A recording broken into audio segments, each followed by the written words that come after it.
This lesson shows what is a pivot table, and the next one how to create it. The worksheet for this lecture is named Sales Listing and is part of the workbook Pivot Tables and has a collection of data formally defined as a table. Let's find out its name. Focus inside the table, Design tab, Table name, Sales Listing. Now let's understand the structure of this table. The first three fields are relative to the date.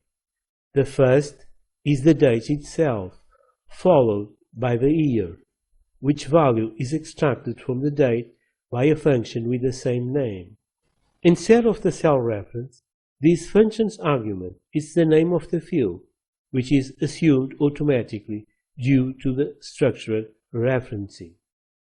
And so it is with the column month, but with a difference. This text function returns the full name of the month, having as arguments the date field and the formatting code. Remember, in customized formatting code, 4ems returns the full name of the month. The next two fields are branch and region.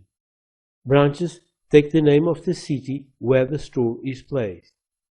Then we have the client name and three fields regarding the product name, the product family, and the cost price. Then there are more four columns regarding the sale itself: the selling price, the quantity, the total cost, and the total amount of the sale. Finally, the last column is the gross profit returned by each sale. This table has more than 3,000 records, but it could be bigger.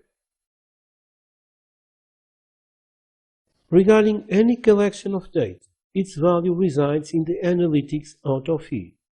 You can have millions of records, but if you can't summarize them, then that information isn't so valuable. For instance, you may want to analyze the sales amount per store and product family and compare them. You may need to analyze the evolution of the sales along the time, or to analyze not only the total amount but the average. There is plenty of possibilities for analyzing this information, and with pivot tables it becomes much simpler and quicker. The pivot table worksheet shows an example of what is it. The table is structured by branches, the rows, and products, the columns, being the numeric values, the sales amount, and there are grand totals per branch and product. This table was created by Excel according to the given configuration placed at the right of the worksheet. So Excel processed the data and produced this reconfigurable table. Let's modify the configuration. Product family as rows, branches as columns, remove product, and values as average.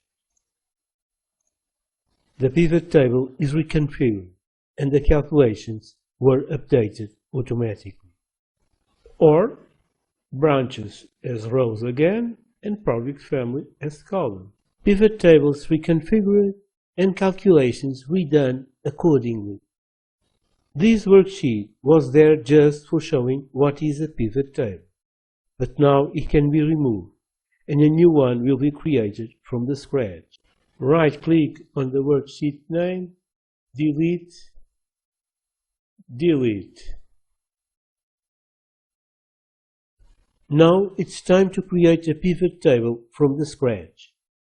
Place the focus inside the table, Insert tab, Tables group, Pivot table.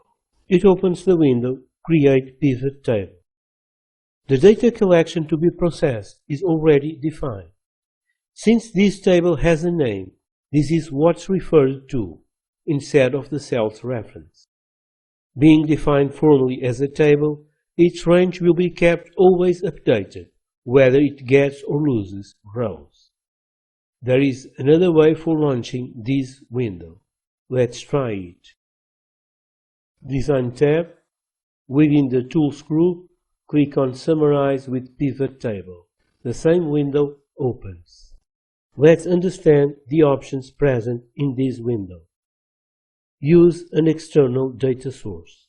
Essentially, this is for selecting a connection to a DBMS, database management system, such as Microsoft Access, SQL Server Database, Oracle, MySQL, previously configured in Get External Data, for which your IT department or provider should supply the respective parameters. The placement of the pivot table, new worksheet or within an existing one. Our choice is new, the default option. Add this data to the data model, related to Power Query, a subject for a specific lecture. OK. A new worksheet is created with a pivot table in a raw state, yet to be configured. It's up to the user to do it, since this is a tool for customizing the analysis of data. You analyze the data the way you want. The worksheet shows the pivot table with no field. For setting up this pivot table, there is a tab on the right side for attributing fields and filters. This tab, named Pivot Table Fields, contains the list of the fields and boxes for placing the fields in the pivot table areas: filter, columns, rows, and values. Before attributing the fields, let's have a look at an example to be replicated. The example shows a table with the product families on the columns and the branches on the rows, being the numeric values of the total sale. Let's place these fields on the boxes. Product family on the columns area. You can see that pivot table now shows the product families on the columns. Branch on the rows box. The pivot table shows the branches on the rows. The total sale goes to the values box. And now the pivot table is structured accordingly to the given example. The numeric values have a currency format. Let's do this modification. At the right tab in the box values, open the sum of total options. Value fields settings. Change the name for sales total. Click on number format. Custom. Apply a currency format codification. OK. OK. The pivot table is completed according to the given example. The example image can be removed. Delete. Throughout this section, we are going to deepen this feature of the pivot table. Let's rename the worksheet. Rename Sales Pivot Table. Enter. And move it. A pivot table has internal filters, one for the columns and another for the rows. Let's try them. Open Column Labels filter. Hide Printer and Mouse. OK. Open Row Labels filter. Apply label filters. Begin with D. OK. Data filtered with internal filters of the columns and rows. Let's bring back all data. Select all. OK. Row labels filter, label filters, clear filter. External filters can be applied to a pivot table by placing fields in the respective box of the Pivot Table Fields tab. Drag the Year field to the Filters box.